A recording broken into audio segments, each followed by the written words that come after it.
উদর পিণ্ডি বুধর ঘাড়ে, উদর অপকর্মের দায় বুধর ঘাড়ে দেয়া বাংলাদেশের সংস্কৃতিতে নতুন কিছু নয়।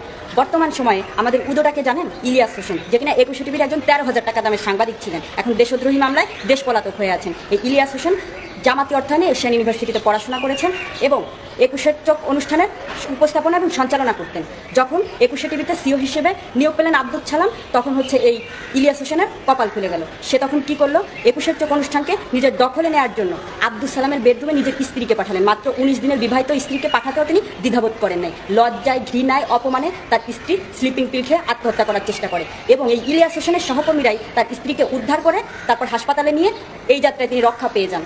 তাহলে বুঝুন কত বড় ঠকবাজ ক্ষমতা লোভী লোক ছিলেন এই ইলিয়াস হোসেন, যে কিনা এখন বিবেকের পশ্চা সাজিয়ে বসে আছেন। এই ইলিয়াস হোসেনের গল্প যদি বলতে শুরু করি শেষ করা যাবে না, তার ফিরিস্তির কোনো শেষ নেই। আর একটা ফিরিস্তি আপনাদেরকে শোনাই।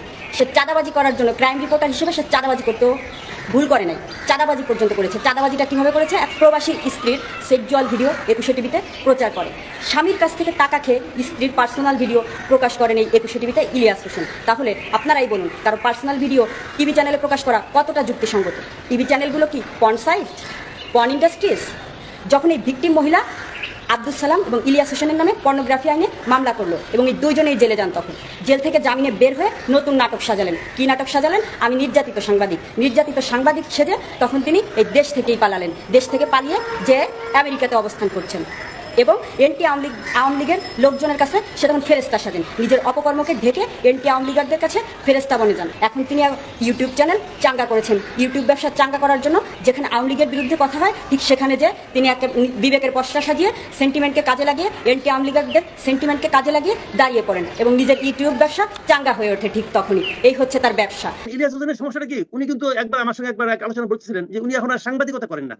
উনি বলেছেন স্পষ্ট, এভাবে বলেছেন যে আমি আর সাংবাদিকতা করি না। তাহলে উনি কি করেন? উনি যেটা করেন এটা আসলে সাংবাদিকতার পুরো সংজ্ঞাতেই পড়ে না। আর এটা আমি বললাম, দেখুন দুদিন পর ইলিয়াস হোসেন আমার নামে বলবে যে উনি আমাকে সাংবাদিকতা শিখাবেন, এগুলো বলবে, মানুষ ওটা বিশ্বাস করবে। হ্যাঁ, উনি আসলে শিখাবেন। তো এখন প্রশ্নটা হলো কি, এভাবে উনি যে কথা বলবেন, ওনার মনে যা আসে তাই বলেন এবং উনি কেন বলেন সেটা উনি জানেন এবং যেভাবে বলেন এটাকে আমি মনে করি যে এটা আসলে সাংবাদিকতা না। উনি কোনো প্রমাণ দেন না, তো উনি ওনার মতো করে বলেন। ওনার একটা স্টাইল আছে, নাটকের স্টাইলটা ভালো, কোনো সন্দেহ নাই, আমি এটা প্রশংসা করি। কিন্তু ওই স্টাইলে উনি উনি তো কোনো প্রমাণ দিচ্ছেন না। এখন প্রমাণহীন ভাবে ভালো স্টাইলে কেউ যদি আপনাকে ডিফেম করে, এখন আপনি এটাকে কিভাবে কাউন্টার করবেন? উনি থাকেন আরেক দেশে। সমস্যাটা হলো কি, যারা ওনার কথা শুনেন তারা কিন্তু বিশ্বাস করেন। তো এই যে অবিশ্বাসটা তৈরি করা এবং যদি প্রমাণ ছাড়া যদি একজন আপনার লোকের বিরুদ্ধে বলেন এভাবে, সেই বলাটা আপনি কিভাবে জাস্টিফাই করবেন? করতে পারবেন না।